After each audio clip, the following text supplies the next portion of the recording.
Bonjour Pierre-Antoine, je suis ravie de t'accueillir sur mon podcast. Comment vas-tu aujourd'hui? Écoute, je vais très bien. Merci Sophie de m'accueillir sur ton podcast. C'est avec grand plaisir. Est-ce que tu veux bien te présenter pour nos auditeurs? Alors, je m'appelle Pierre-Antoine. Je suis thérapeute énergéticien sur Paris. Je travaille sur les mémoires cellulaires. Donc, tout ce qui est déprogrammation de mémoires du passé qui ont été mal vécues ou vécues de manière limitante et qui peuvent empêcher d'atteindre un plein potentiel dans sa vie aujourd'hui.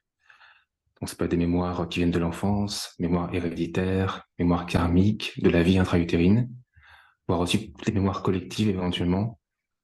Euh, voilà, parce que si on veut, en fait, tout l'univers est dans chacune de nos cellules. C'est là qu'on parle de l'infiniment grand qui est dans l'infiniment petit. C'est un peu ça le quantique. Et je travaille à différentes fréquences pour aller faire revibrer les cellules à la bonne fréquence et déprogrammer ces mémoires du passé mal vécues.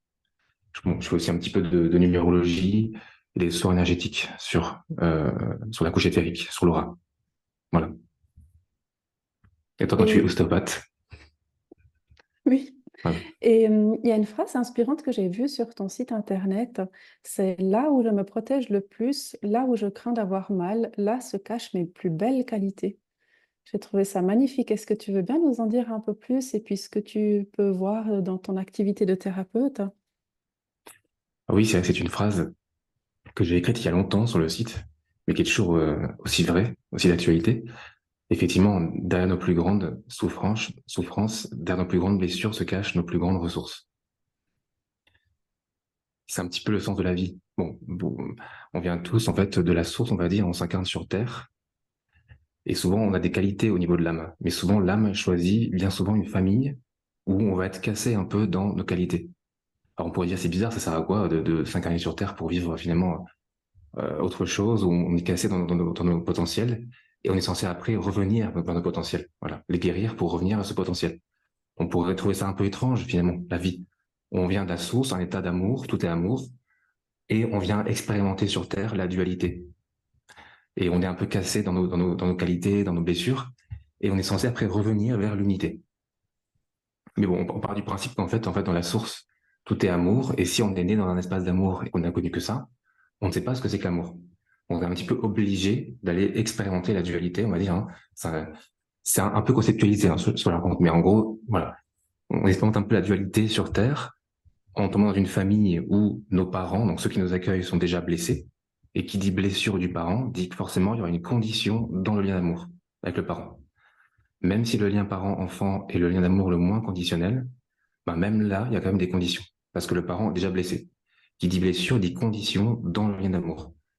Donc l'enfant qui arrive là au départ vierge de tout, il tombe en fait face à un parent blessé et pour survivre, il est un petit peu obligé de se mettre en phase avec son parent parce qu'il ne sait pas que son parent a des blessures. Hein, il prend son parent un peu comme un petit dieu, qui va le nourrir affectivement dans la nourriture et c'est là qu'il crée des blessures, l'enfant du coup, quelque part, qui sont aussi en lien avec un vécu de vie antérieur éventuellement, plein de choses. Hein, mais et il va commencer à se désaligner un petit peu de lui-même et protéger un petit peu ses qualités quelque part. Il va les mettre sous un tapis. Souvent, on appelle ça l'enfant intérieur ou la fleur intérieure. Voilà.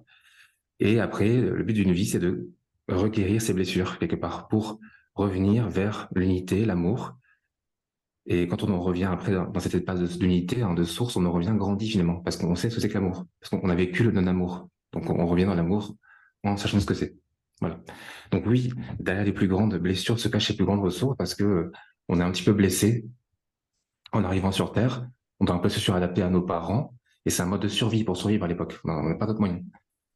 Mais après, le but d'une vie, c'est de se réaligner à soi-même. Donc, de retrouver ces blessures qui, par voilà, des filtres, des masques, ont été protégés pour ne pas être abîmés, quoi. Voilà, au final.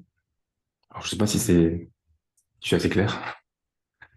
Oui, oui, c'est très clair, merci. Et toi, est-ce que tu veux bien nous parler un petit peu de ton parcours? Qu'est-ce que tu as fait comme études? Quel a été ton premier métier? Puis qu'est-ce qui t'a incité à changer de voie? Qu'est-ce que tu as eu comme déclic? Alors, ça, c'était donc il y a maintenant, je ne sais plus ce que le temps passe, hein. Donc, c'était il y a C'était en 2012, voilà. Donc avant, j'étais juriste, j'étais en notariat, donc j'étais notaire. Pendant voilà, plusieurs années, j'ai fait des études de droit pendant 8 10 ans. Et j'ai été notaire assistant et j'ai arrêté au bout de 2 3 ans parce que c'est un beau métier, hein, le notaire. Et le droit est très intéressant, mais c'était un petit peu limitant pour moi qui commençait un peu à développer à l'époque des sens un peu particuliers. Mais je m'en rendais pas compte à l'époque, mais j'étais pas bien du coup. J'étais un petit peu pas en dépression, mais j'étais vraiment en fait en quête de sens. Ça n'avait plus de sens en fait la vie. On gagne de l'argent, on a un métier socialement bien représenté. Socialement, l'image, tout est là, hein, mais au fond, on sent qu'il y a un vide. On n'est pas vraiment rempli. Et je commençais à ce moment-là à développer un petit peu des sens. Donc en fait, nous, humains, on est tous censés pouvoir développer nos sens. L'humain, en règle générale, n'utilise pas 5% de ses capacités. Et c'est voulu hein, que l'humain, quelque part, reste un petit peu, pas en mode zombie, mais en mode éteint, comme ça. Hein. Mais plus on avance sur soi, plus on peut développer des sens. En termes génériques, on appelle ça le sixième sens. Hein. Donc, il y en a qui vont développer plutôt la clairvoyance, d'autres la clairaudience, d'autres la clairsentience, d'autres vos sentir, vos goûter. Et quand on développe ces sens-là, eh ben, on peut avoir accès à autre chose. Et à ce moment-là, je commençais un peu à développer ces sens-là. Donc moi, c'était beaucoup au niveau de la clairaudience, hein, voilà. Mais j'avais des notions qui me venaient comme ça, mais en même temps, j'étais encore dans cette matrice de l'époque là, et bon, j'étais pas très bien. Et j'étais poussé, voilà, malgré moi au début, hein, à quitter ce milieu-là pour aller découvrir autre chose. Après, moi, j'ai toujours été proche de l'humain, j'ai toujours écouté les gens, j'ai toujours pu les aider, donc c'était facile pour moi d'aller vers la thérapie après. Moi, je me suis beaucoup formé dans beaucoup de domaines, hein, mais à la base, oui, j'ai quand même des facultés quand même pour aider l'humain, on va dire. Donc c'était simple pour aller à la thérapie après. Mais à la base, oui, c'était lié à ça, au développement un petit peu de ces sens-là. Ouais. Et ces sens, ils se sont développés naturellement ou tu as fait des choses pour aider à les développer? Ça s'est fait naturellement. Disons que dans mon parcours à moi, c'est venu en premier. D'autres, ça vient après. Après, chacun est différent, hein, mais ça m'a été un peu pas offert parce que tout est relié. Hein, c'est aussi peut-être lié à un parcours de vie antérieur. J'ai déjà ça développé d'avance, hein, mais on est tous censés quelque part développer en fait ces sens-là. Mais beaucoup de gens ne le savent pas, restent beaucoup dans leur 3D, dans des schémas aussi posés par la société, que ce soit des schémas familiaux, sociétaux, voilà, la famille, le mariage, les couples. Finalement, les gens ils se retrouvent enfermés en fait dans ces schémas. Ils savent pas que si ils deviennent plus authentiques, plus eux-mêmes, ils peuvent ouvrir vers quelque chose de beaucoup plus grand, vers une liberté, une authenticité d'être eux-mêmes, qui est finalement la vraie sécurité dans ce monde.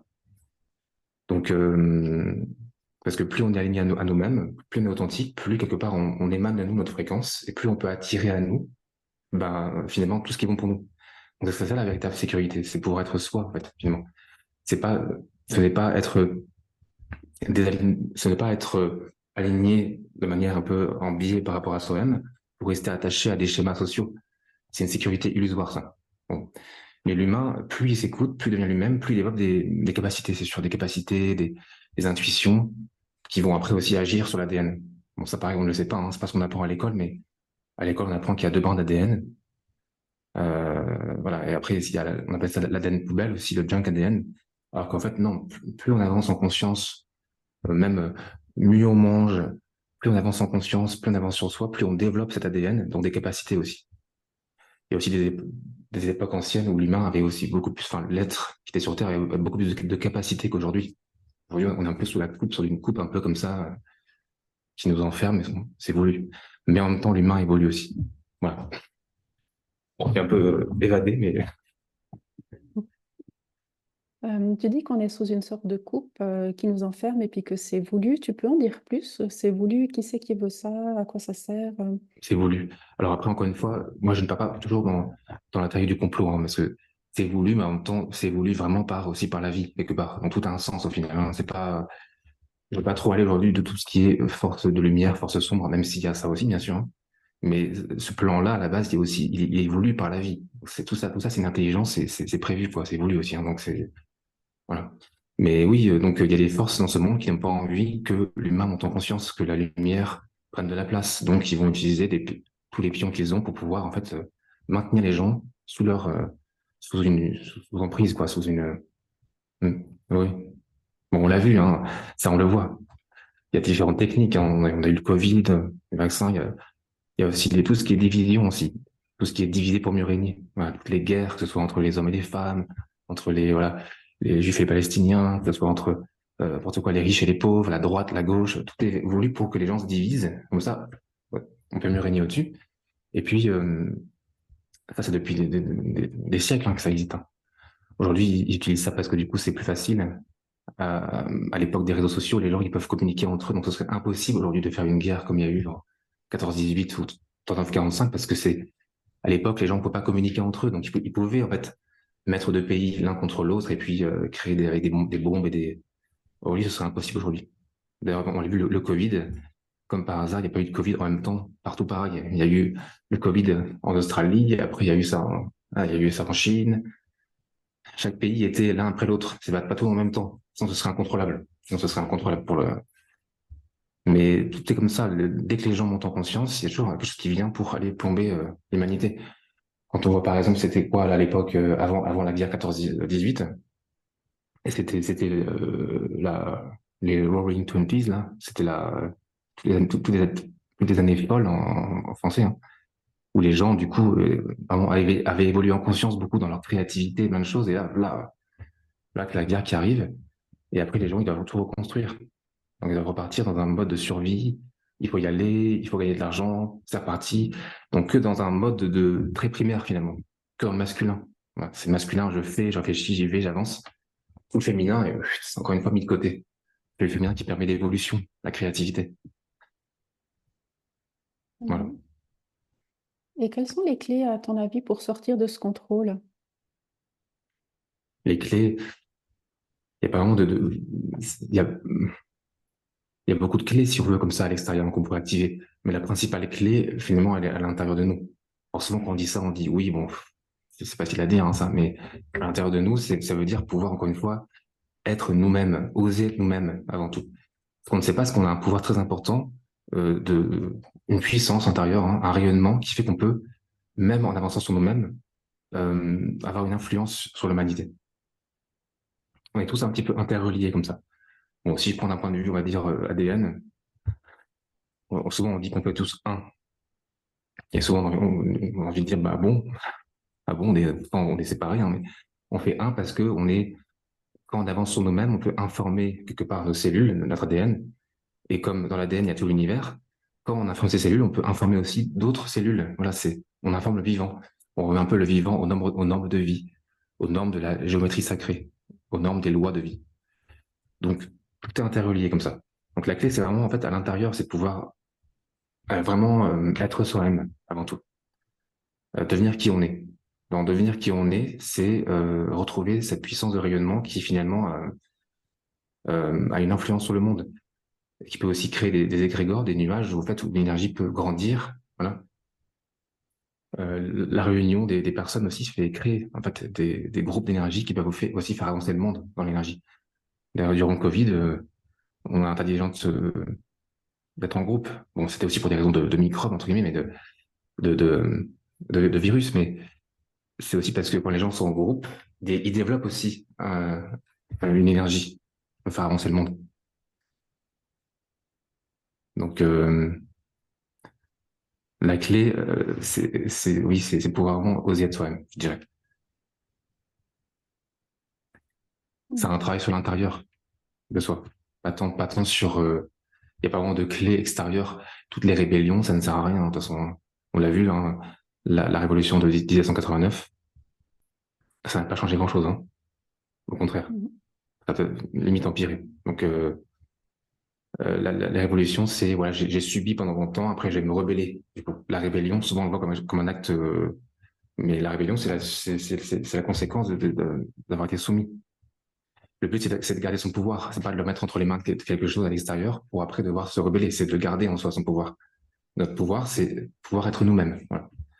On a tous des blessures différentes, mais notre but, c'est de pouvoir les guérir pour devenir qui on est. Je ne sais pas si ça te Ah, parle, ça. C'est oui, comme. Ouais. Ça me parle beaucoup et j'aimerais rebondir sur bah, la thérapie quantique que tu proposes. Qu'est-ce que c'est? Est-ce que tu peux nous en dire quelques mots? Alors, non, le quantique, oui, bah, c'est comme je disais tout à l'heure, hein, le quantique, c'est l'infiniment grand dans l'infiniment petit. Donc, on part du principe que dans chacune de nos cellules, il y a tout l'univers. Donc, c'est un peu ça, en fait, le quantique. C'est pouvoir travailler sur la cellule et travailler sur soi et aussi impacter sur le monde, quelque part. Je le définirais comme ça, on va dire. Je le définirais comme ça. En tout cas, aujourd'hui. Mais c'est un peu ça, le quantique. Ouais. Enfin, encore une fois, c'est un bien gros mot, hein. De nos jours, hein. Il y a des gens qui trouvent ça un peu bizarre, ce mot-là, mais ça veut dire ça, en gros. Quantum, quantique, c'est un peu ça. Voilà. Mhm. L'infiniment grand dans l'infiniment petit. Tout l'univers dans chacune de nos cellules. Dans chaque noyau de cellules, il y a tout l'univers. Et concrètement, quelqu'un qui prend rendez-vous avec toi, qui vient te voir au cabinet ou par Zoom, comment ça se passe? Alors là, euh, donc, bah, en fait, on va vraiment travailler sur les mémoires du passé. On fait on fait un peu de numérologie aussi. Et je fais beaucoup de soins aussi sur les auras aussi, pour nettoyer. Souvent, la dimension éthérique des gens, c'est une dimension qui est oubliée dans les thérapies parce qu'on ne la voit pas ou on pense que ça n'existe pas. Sauf que bien souvent, par exemple, une maladie, avant d'arriver dans la couche physique, elle est déjà présente dans la couche éthérique. Donc voilà, on fait aussi des soins sur cette dimension-là. Et la couche causale, après, ça c'est encore autre chose, c'est la couche qui est reliée aux vies antérieures, éventuellement, aussi. Il y a aussi tout le travail sur l'héréditaire aussi, bien sûr, sur toutes les mémoires qui sont transmises par les ancêtres. Voilà. Donc ça, c'est ce qu'on Mhm. fait durant les séances. Ça, toi, tu fais aussi des activations de Kundalini, ce que tu m'avais dit. Et c'est chouette, ça aussi, voilà, pour activer, justement, notre puissance. C'est important, parce que c'est une énergie qui est, ouais, tu le sais, hein, qui est basée au niveau du sacrum. Quand on la fait monter, en fait, ça peut aussi nous aider à devenir qui on est. Donc ça, tu proposes ça, toi, tous les dimanches, tous les week-ends, ça? Ouais, Je fais de temps en temps des séances en ligne et puis de temps en temps en présentiel là. Mhm. ouais. Ça, c'est chouette, ça aussi, hein. La Kundalini, c'est très important. Hmm. Mhm. Oui, ouais, c'est vraiment complémentaire. Et quelle a été une de tes plus belles expériences personnelles dans le cadre de ton activité thérapeutique? Alors, il y en a de nombreuses, donc c'est toujours compliqué d'en avoir une comme ça qui vient en premier, hein. Euh, j'ai envie de dire qu'en fait, j'en ai pas eu une comme ça qui vient, mais ça fait toujours plaisir de voir quelqu'un qui commence à s'illuminer, en fait, à devenir vraiment qui il est et à prendre conscience de ses blocages. C'est toujours beau à voir à chaque fois. Après, tout le monde est différent, tout le monde réagit différemment, mais je dirais que c'est bah, dans notre activité de thérapeute, c'est toujours, je trouve ça agréable de voir la personne qui commence à s'illuminer aussi. Euh, même physiquement, hein, parce que c'est une personne qui a beaucoup de blessures, on le voit, elle le porte sur elle, hein, que ce soit dans ses traits de visage, plein de choses, hein. Mais voilà, là, je n'en ai pas une qui me vient comme ça, là, en particulier, parce que tout le monde est différent et j'aime bien aussi cette richesse de la différence aussi. Tout le monde réagit différemment. Ça, c'est, d'ailleurs, heureusement, ce serait un peu robotique si c'était toujours pareil, en fait. Donc voilà, Mhm. Ouais, mais mais c'est là, beau en tout j'en ai cas. pas, je pourrais pas t'en évoquer une comme ça qui vient là.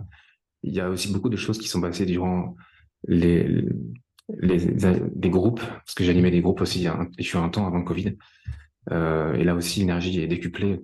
Il se passe beaucoup de choses aussi dans les groupes comme ça. Mm. Mhm. Mais c'est beau en tout cas d'entendre voir les personnes qui s'illuminent là, ça doit être cadeau de voir ça, de Oui, participer à oui, ça. bah, oui, oui. Ça, c'est, je dirais que oui, c'est beau à voir, ça, c'est, de voir quelqu'un qui reprend son pouvoir, en fait, qui redevient, qui retrouve sa puissance, son rayonnement, euh, et parce on n'est pas éduqué là-dedans, hein, mais on est vraiment éduqué un petit peu comme des petits soldats, en fait, à l'école. À l'école, c'est ça, hein. C'est tiens-toi droit, et 20 sur 20, dis bonjour à la dame. Voilà. On est un peu des petits soldats comme ça, hein, pour être tout parfait quelque part, hein. La petite raie sur le côté, on est bien, voilà, bien habillé. Sauf que on n'apprend pas l'essentiel, on n'apprend pas à s'écouter. C'est rare. Bon, là, on y vient quand même, hein. Mais c'est rare qu'on demande à un enfant à l'école comment tu te sens aujourd'hui. Tu te sens comment aujourd'hui? L'enfant, il va dire, bah là, je me sens comme ça, j'ai besoin de ça. Et du coup, il peut apprendre à refaire confiance à ce qu'il ressent pour pouvoir apprendre à se faire confiance dans qui il est, dans son être-té, et de voir un peu l'influence que qu'a chacune de ses paroles, de ses ressentis sur le monde. Et là, il apprend à se faire confiance.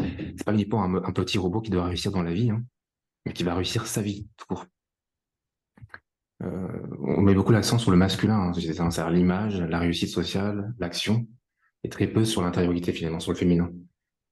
Le féminin, bon, le féminin est souvent vu comme quelque chose depuis longtemps d'ailleurs, hein, comme quelque chose qui est un peu, voilà, soit foufou, soit hystérique, soit qui part dans tous les sens, soit qui sert à rien en fait. Hein. Des époques, c'était mis sur des bûchers, ça. Après, c'était mis dans des HP aussi. Aujourd'hui, on réaccueille ça chez la femme et chez l'homme. Ouais.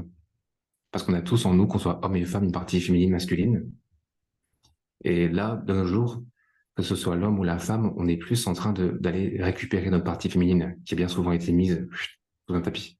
Une grande puissance, en fait, qui a souvent été jugée à travers les temps. Hein. Pour parler un petit peu de ce qui va être comme couvert sur nous, hein, c'est ça aussi. Nous couper du féminin, c'est vraiment nous couper de notre essence aussi. Donc là, on revient à ce côté féminin qui est le côté créativité, qui crée le monde, qui fait évoluer. Voilà. Pas uniquement le côté masculin là, qui est dans la discipline et l'action. Ça, il faut ça aussi, bien sûr, hein, mais pas que ça. Sinon, vraiment, il n'y a plus de sens, quoi. Attendez, les gens dépriment. Il n'y a pas de sens à la vie. Ce qui donne vraiment de sens à la vie, c'est les sens. C'est je réécoute mes sens. J'écoute mes émotions, mes sens, et ça redonne un sens à ma vie, quoi. Ouais. Waouh. Et est-ce que tu veux bien nous partager un de tes plus grands challenges et puis comment tu l'as surmonté et ce que ça t'a appris? Un des plus grands challenges. Euh, alors, il y a différents domaines. Si j'évoque dans le domaine, j'aime pas trop séparer les différents pans de vie parce qu'en fait tout est un peu interrelié. Hein. Dans le domaine professionnel, c'était clairement le changement que j'ai fait entre le droit et puis la thérapie. C'était quand même un changement un petit peu compliqué, mine de rien. Même si tout s'est fait un peu en synchronicité, puisque quand on est sur sa voie, tout se fait de manière fluide après. Quand on est vraiment à sa place, à sa voie, du coup tout est fluide et tout est synchronicité et voilà. Ça c'est vraiment après. Oui, dans d'autres domaines d'autres domaines de vie qui sont, voilà, où j'ai des challenges aussi, ouais, aussi. Je sais que par exemple, dans cette incarnation, je suis travailler aussi beaucoup là l'énergie de couple aussi, le couple. Donc je suis personnellement beaucoup challengé là-dessus moi, aussi, sur l'énergie du être en lien avec l'autre, le féminin masculin, voilà la connexion de cœur à cœur. Et c'est pas toujours facile parce que le lien de couple, c'est aussi vraiment la plus grande des thérapies et ça peut aussi envoyer à la figure beaucoup de blessures. C'est pas toujours facile. Donc, je dirais que dans cette vie-ci, mon challenge, c'est vraiment d'arriver à, bah, justement, à reconnecter pleinement, je dirais, avec mon féminin intérieur pour aussi vraiment recréer le lien vrai avec le féminin extérieur. Voilà, je dirais. C'est un challenge. Est-ce que t'en as aussi un, toi, dans ta vie, qui t'a marqué, le challenge? De Euh, ouais, j'en ai eu plein. toute façon, Mhm. oui, on ne s'ennuie pas, hein, sur cette croûte Oui. terrestre. Non, non. Mhm. Mais et du coup, qu'est-ce que ça t'apprend ce challenge par rapport au féminin? Bah, justement, en fait, à reconnecter, on parlait un peu tout à l'heure, à reconnecter aussi beaucoup à son féminin intérieur. Bon, que ce soit homme ou femme, parce que encore une fois, bon, voilà, beaucoup de femmes sont aussi coupées de leur féminin, hein, bien sûr, parce qu'elles ont été éduquées comme tout le monde, c'est-à-dire dans l'action, et les hommes aussi, finalement, les hommes, nous aussi, on est beaucoup éduqués, donc il faut réussir socialement, l'image, comment il faut se montrer, comment il faut. Mais derrière, on a aussi cette puissance du féminin qui est là, qu'on a souvent mis sous un tapis, et qui est, voilà, très puissante. Et c'est pas toujours aisé de l'accueillir dans cette société, mais on y vient. On y vient, pour pouvoir plus accueillir ça en nous, l'accueillir aussi plus dans le féminin, que ce soit la femme à l'extérieur ou enfin, et pouvoir vraiment créer des liens beaucoup plus dans l'émotionnel, dans le cœur à cœur, moins dans des projections, moins dans un jeu de pouvoir, jeu d'attente. Voilà. Bien souvent, on ne sait pas, mais beaucoup de gens dans leur lien, c'est quoi? C'est je réponds à des attentes J'attends ça en retour. Mais c'est inconscient, hein. Ou alors je me soumets et après, pouf, quand ça va pas, après je domine, tac. C'est inconscient, c'est des liens un peu comme ça, quoi. Le but, c'est de revenir vers un lien. Et un lien, c'est un échange. Chacun est entier. C'est deux puits voilà, qui restent pleins, hein. Et quand ils débordent, ils échangent quelque chose. Et c'est ça un lien. Et c'est pas, je dois me vider un peu de moi-même pour faire par rapport à l'autre et après attendre de l'autre quelque chose qui en plus vient pas parce qu'en plus, quand je suis vidé, du coup, bah, j'attire du vide, hein, en retour par attraction. Non, bah, on reste plein et on déborde et nos deux débordements de puits vont échanger quelque chose. Et c'est ça un lien. Donc c'est ni un jeu de pouvoir, ni un jeu d'attente. Et c'est basé sur un lien de confiance mutuelle. Je me fais confiance, je te fais confiance et je te demande de me faire confiance. Voilà. Mais on sait, hein, que c'est pas toujours facile, ça. Voilà. C'est pas toujours simple. On est aussi, en termes de masculin, on est aussi beaucoup éduqué aussi à plaire aux gens. Plaire aux gens, être d'accord avec les gens, mais pas à vraiment aimer et être aimé. On oublie souvent que l'amour, c'est pas plaire. Ça n'a rien à voir. Nos liens, s'ils sont basés uniquement sur du plaire à l'autre ou être d'accord avec l'autre, le jour où on ne plaît plus ou le jour où on n'est plus d'accord, souvent le lien se coupe. Alors que normalement, le lien va au-delà de ça. On n'est pas censé être toujours d'accord avec l'autre tout le temps et lui plaire tout le temps pour rester en lien avec. Donc, voilà, c'est plein de notions comme ça, en fait, qui paraissent comme ça sur le papier faciles voilà, hein, faciles à réaliser, mais en fait, en vrai, dans la vraie vie, hein, pas toujours facile. Mhm. Oui. Euh, et qui ou quoi t'a influencé dans ta vie et pourquoi? Qui m'a influencé. Par rapport à quel domaine tu t'aimerais N'importe, par m'influencer. rapport à qui tu es aujourd'hui, peut-être par rapport à ton chemin de thérapeute. Bien, j'ai qui m'a influencé, c'est, je veux dire une personne extérieure, c'est ça? Une personne extérieure. Ça peut être une J'ai, personne, j'ai, ça peut être j'ai quand même un... beaucoup compté sur vraiment cette connexion qui de plus en plus, voilà, se met en place, hein, avec, je veux dire, mon intériorité et du coup aussi avec les connexions, soit on appelle ça des guides, des êtres, hein, qui peuvent aussi nous aider, nous faire avancer. Mhm. Euh, Souvent quand on change, en fait, de paradigme dans sa vie, quand on casse un peu les codes, quand on sort un peu d'un moule, on n'est pas toujours soutenu, hein, justement. Bah, et il faut réussir à garder le cap quelque part pour pouvoir avancer et se faire confiance parce que les gens qui ont été habitués à nous, à notre nous d'avant, dans la transition, c'est pas toujours facile. Il faut pas toujours accepter les choses. Il faut pouvoir garder le cap pour avancer et de voir qu'après nos vrais amis ou les personnes qui sont bonnes pour nous, elles vont s'adapter à nous.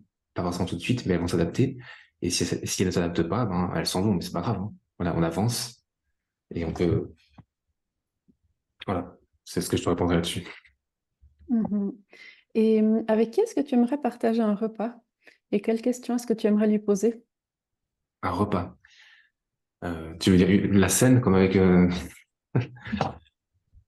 Tu dis ou un pas? repas, Mm. un dîner ou juste Un un dîner. dîner, un repas, un petit déjeuner. Alors là, tu me poses une colle. Ouais, avec qui j'aimerais partager un repas. Ça peut être quelqu'un d'une autre époque aussi. D'accord, oui, une personne. Alors, je dois prendre quelque chose j'ai envie de dire. Moi, je suis très attaché aux énergies christiques. J'ai envie de te dire, j'aurais bien aimé partager. Bah, toi, je parlais de la scène, hein. J'aurais bien aimé Mhm. partager ce repas avec le Christ. Et puis, c'est ce que je te dirais comme ça en premier. Voilà. Mhm. Mm.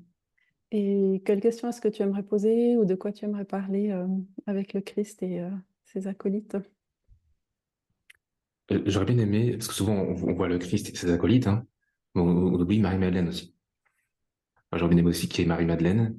Euh, Souvent, bah, on l'a un peu considérée comme voilà, cette prostituée, hein, de l'époque, en fait, ce qui n'était pas, bien sûr, hein, mais c'était la compagne de Jésus. Mais encore une fois, au-delà des concepts de couple, hein, d'aujourd'hui, de mariage, parce qu'ils sont pas toujours restés ensemble toute leur vie, et puis mais ils ont partagé des choses ensemble. Et, au niveau d'énergie, au niveau sexuel, plein de choses, hein. Donc Marie-Madeleine, c'est le féminin sacré, hein. C'est pas du tout un féminin déviant ou autre, hein. Pas du tout. Oui, donc vraiment ce repas de scène avec Jésus, Marie-Madeleine, les apôtres, voilà, bien sûr, oui. C'est Après le sujet, alors je ne sais pas de quoi je parlerai, hein, là. Donc, je pense qu'on pourrait passer une semaine entière, voilà, voire plus, sur ce sujet, hein, mais oui, oui. Mhm. Pour reparler de toutes ces énergies christiques, le féminin sacré, voilà, oui, plein de choses, hein, ouais. Mhm. Euh, Ouais, et puis peut-être pas juste parler de quelque chose, mais de pouvoir baigner dans cette énergie, dans hmm. la, ouais, dans la compagnie de de ces personnes-là, en fait. Aujourd'hui, elle est en nous, on y revient, hein, c'est ça, hein. Quand on parle de Christ, à la base, c'est ça, c'est pas, souvent on a la connotation religieuse qui va avec, mais le Christ, avant tout, on entend que c'est cristal, hein, c'est cristallin d'ailleurs, hein. C'est l'eau dans nos cellules qui devient cristalline, même l'ADN qui devient cristallin, plus on avance en conscience sur nous-mêmes. C'est ça le Christ. On parle souvent du retour du Christ, hein, c'est pas uniquement Jésus qui va revenir, hein. C'est nous. On est censé redevenir à la maîtrise de qui nous sommes et de redevenir à nos énergies christiques. Et c'est ça, en fait, le retour du Christ aussi. Donc ça, on l'a en nous aussi, hein, tout ça. Donc j'aurais aimé partager un repas à l'époque avec, bien sûr, hein, j'aurais bien aimé, mais maintenant, de nos jours, hein, j'ai envie de dire, on l'a en nous. Ça, faut le retrouver en nous, ça, ces énergies. Mm. Waouh. Mhm. Waouh, merci pour ça. Une autre question pour changer un peu de style. Qu'est-ce qui te fait rire? Qu'est-ce qui me fait rire? Beaucoup de choses. J'ai un, j'ai un humour vraiment basique, hein. C'est-à-dire que, non, ça, au niveau qui me fait rire, beaucoup de choses, euh, les mimiques des gens, ça me fait rire. Ouais, ça me fait beaucoup rire. Que ce soit chez un humoriste, hein, c'est pas tant les phrases qui disent, hein, les jeux de mots, ça me fait moins rire, ça. Mais vraiment les comportements, les mimiques, humoristes et bien d'autres personnes, hein, même les gens qu'on croise dans la rue, hein, les mimiques, ça me fait très rire, ouais. Ouais. Mm. Mhm. Waouh. Et est-ce que tu as vécu des expériences de grâce? Et si oui, est-ce que tu serais d'accord de nous en partager une? Alors, quand tu dis le mot grâce, c'est un mot qui englobe beaucoup de choses. Donc, moi, j'essaie d'en parler sur un thème, sur un sujet très rétréci, parce qu'en fait, la grâce, bon, ça peut englober beaucoup de choses, hein, beaucoup de domaines, hein. Déjà, la grâce, c'est un peu dans le quotidien, hein. Quand on fait un soin à quelqu'un, des fois, on fait pas, je fais pas le soin moi-même, hein. C'est vraiment des énergies qui passent, et pour moi, c'est la grâce. Des fois, il y a des choses qui se passent, c'est incroyable, hein. Donc, c'est dans la thérapie, et puis même dans ma vie, j'ai pu percevoir aussi, hein. Moi, j'ai eu un gros accident de voiture en 2010. Si je n'avais pas été protégé, on va dire, je serais plus là, c'est sûr. J'étais à 140 sur l'autoroute, j'ai pris un cerf sur l'autoroute, et ma voiture est partie, et j'ai vraiment senti à ce moment-là que la voiture a été, je sais pas, un petit peu comme maîtrisée, et sinon je ne serais plus là en fait. Mais ce n'était pas mon heure à ce moment-là. Donc ça fait penser à ça aussi quand tu parles de grâce, parce qu'on est aussi protégé de toute façon, hein, voilà, par, par nous-mêmes, par nos énergies, mais aussi par des êtres qui nous accompagnent, hein, c'est sûr. Euh, ouais, j'ai beaucoup, c'est beaucoup passé par beaucoup d'accidents dans ma vie de voiture de transport. Je sais pas pourquoi j'ai genre quelque chose par rapport à ça, hein. Vélo, voiture. Maintenant, ça c'est fini maintenant, mais bon, j'ai jusqu'à encore quelques années parce que je suis cassé les deux coudes là en vélo, mais bon. Mais oui, la grâce, c'est ça. Ça, c'est- Puis même dans le quotidien, hein, si même dans une scène simple de la vie de tous les jours, j'ai envie de dire, hein, partager quelque chose avec quelqu'un, comme ce podcast, tu vois, il y a quelque chose aussi de gracieux là-dedans, ouais, dans le lien, ouais, je sais pas si tu ressens pareil. Oui, oui, oui, je le ressens aussi, merci. Mhm. Et oui, merci vraiment. Et qu'est-ce qui te met en joie? Qu'est-ce qui me met en joie? Euh, J'aime beaucoup l'humain, je dirais, donc j'aime être en joie, déjà moi-même, et j'aime beaucoup quand les gens sont en joie aussi. J'aime beaucoup les gens qui sont, encore une fois, hein, la vraie joie, pas la joie en fait où je mets les émotions de côté et je rigole, je souris comme ça. Non, c'est pas la vraie joie, ça. Les gens qui sont juste dans la joie extérieure, ça, c'est pas vraiment la vraie joie, hein. Là, je parle de la vraie joie. Et la vraie joie, c'est pouvoir accueillir encore une fois son féminin, c'est-à-dire toutes ces émotions au fur et à mesure. Tristesse, frustration, colère, pour revenir vers un état de sérénité. Et c'est ça la joie, en fait. Les gens qui sont dans l'accueil de leurs émotions, qui communiquent leurs émotions, qui les écoutent, qui les expriment et qui reviennent vers un état de sérénité, de joie. Ouais, ça me rend joyeux. Alors, Pierre-Antoine, serais-tu d'accord de permettre à nos auditeurs de goûter à ton énergie pendant 2-3 minutes? Ça peut être une petite relaxation, une visualisation, ou si tu as envie de leur tirer une carte. D'accord. Alors, oui, avec plaisir. Alors, méditation, relaxation, là, pas forcément, mais on peut éventuellement tirer une petite carte, là, si, si, si, si tu veux, et si les gens veulent, on peut tirer une petite carte. Justement, le jeu qui est venu, là, c'est ce jeu-là, c'est le jeu de les ports de l'intuition. Oui, j'ai des centaines de jeux ici, hein, mais c'est celui qui vient aujourd'hui pour nous, là. Donc, peut-être un Wow, message qui merci. va parler à ceux qui vont nous écouter, on ne sait pas. Donc, ce que je vais faire, c'est qu'on va, voilà, je vais regarder la carte qui ressort, en posant l'intention d'avoir un message pour ceux qui vont nous écouter. Ouais. Super, merci. Ouais. Ah bah, la carte, l'amour. Oh, Donc, c'est vraiment, reconnaissez toutes les personnes formidables qui vous entourent. Alors, je ne sais pas si ça va parler à quelqu'un, ça. Bon, ce sont des concepts un petit peu génériques, hein, les cartes comme ça, mais bon. Est-ce que tu lises le texte ou pas? oui, volontiers, si tu peux Ouais. lire le texte. Et pour ceux qui nous écoutent, c'est une magnifique carte avec deux mains qui forment comme un cœur sur l'illustration. Alors, l'amour.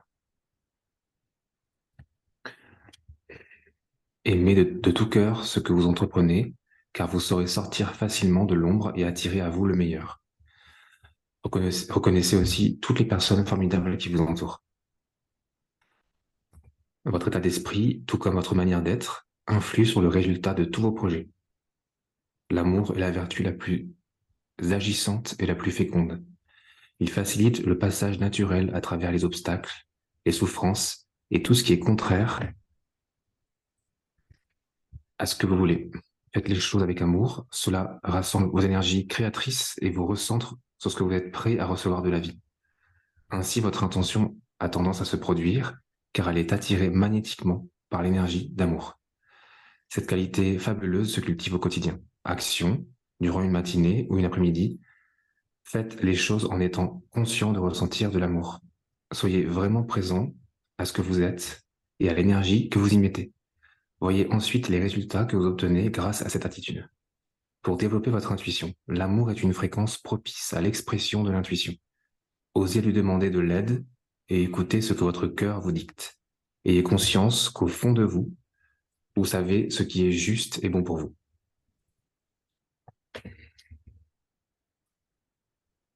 Waouh, Ça te parle, toi? magnifique. Ah ouais, complètement. C'est magnifique. Merci.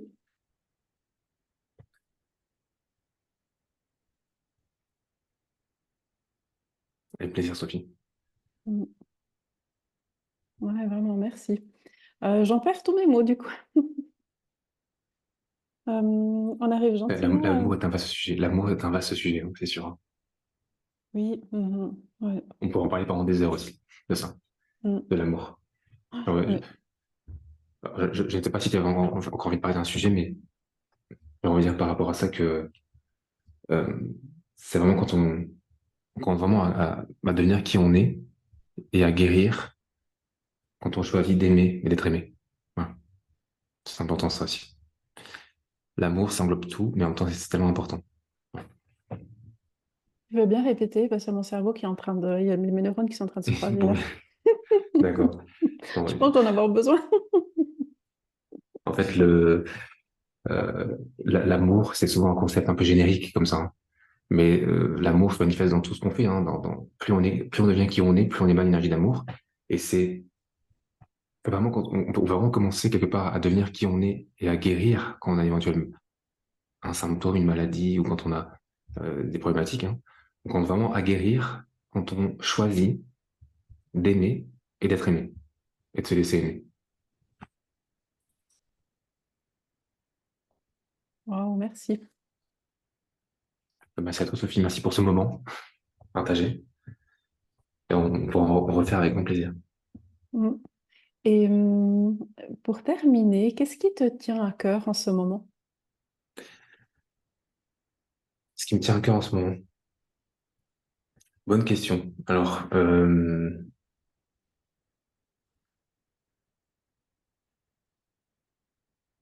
eh bien, je dirais que j'essaie de trouver, ça fait plusieurs années que je donne des soins dans cette pièce ici, hein, que je suis.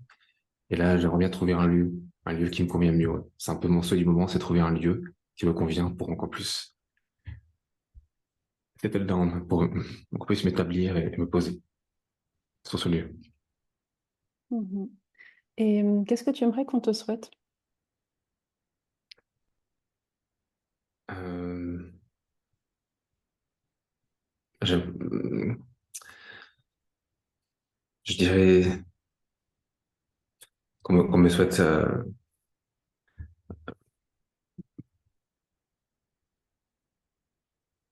l'amour, c'est-à-dire